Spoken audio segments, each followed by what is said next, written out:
नमस्कार, मैं हूं आशुतोष और आप देख रहे हैं एशियन टाइम्स न्यूज। बिहार में इस वक्त जब से एनडीए का कुनबा बिखरा है, तब से एनडीए अपने कुनबे को बढ़ाने की कवायद में जुटी हुई है। एनडीए से नीतीश कुमार के अलग होने के बाद बिहार में लोजपा में हुए दो फाड़ को पाटने की कोशिश केंद्रीय गृह मंत्री अमित शाह लगातार कर रहे हैं। उसी का परिणाम था कि आपने देखा कि चिराग पासवान ने बिहार में 2 सीटों पर हुए उपचुनाव में अपनी जोरदार एंट्री मारी और एनडीए के लिए प्रचार प्रसार किया। मगर एनडीए में पहले से लोजपा पारस गुट भी मौजूद है और लोजपा चिराग गुट की उससे टकराहट चलती है। तो अब लोजपा में चिराग गुट की एंट्री के बाद पशुपति पारस ने भी मीडिया के सामने खुलकर अपनी बात रखी है। केंद्रीय मंत्री पशुपति पारस ने कहा कि जंगल में शेर के साथ भालू भी रहते हैं, इसमें मुझे कोई गुरेज या कोई परहेज नहीं है। उनका इशारा सीधे तौर पर खुद को शेर बताना था और चिराग पासवान को भालू बताना था। वो यही नहीं रुके, उन्होंने कहा कि चाचा भतीजा के बीच जो दूरियां बढ़ गई है उसे पाटने में समय लगेगा।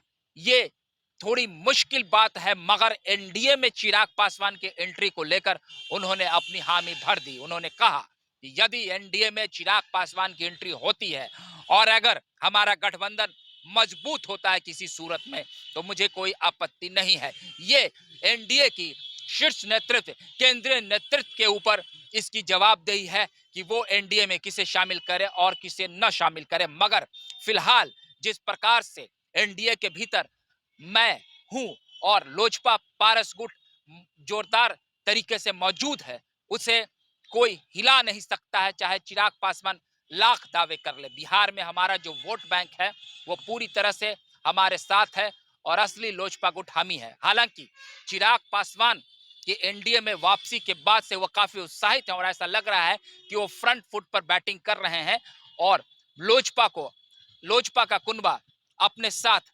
समेटकर आगे बढ़ने की कवायद में लगे हुए हैं। उन्होंने यहां तक अमित शाह के सामने शर्त रख दी थी कि एनडीए से पशुपति पारस गुट को बाहर किया जाए। हालांकि पारस ऐसा नहीं चाहते हैं। पारस ने कई और सवालों का जवाब दिया।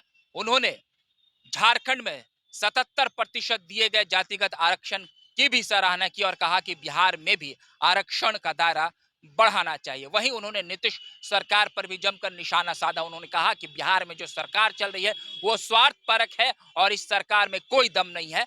आने वाले समय में हमारी जीत होगी। संगठन के विस्तार को लेकर भी उन्होंने कई बातें कही और पशुपति पारस ने कहा कि मैं हमेशा से बिहार की भलाई के लिए कार्य करता रहा हूं, चाहे बिहार में मंत्री रहूं या केंद्र में अब मंत्री हूं। मैं बिहार के लोगों को विकसित करने के लिए और उनकी हर समस्या के साथ हमेशा खड़ा रहता हूं। मैं कोई हवाई नेता नहीं हूं। पार्टी को जमीनी स्तर पर मैंने सींचा है और मेरी मेहनत से इस पार्टी को नई ऊर्जा मिली है और नया बल मिला है।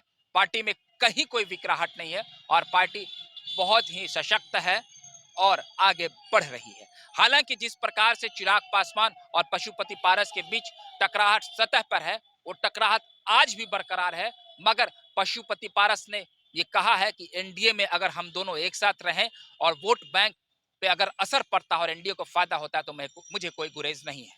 आपको अगर ये वीडियो अच्छा लगा हो तो लाइक, सब्सक्राइब और शेयर कर दें। अगली बार हम फिर एक नए वीडियो के साथ आपके सामने हाजिर रहेंगे। तब तक के लिए आप हमें इजाजत दे दीजिए।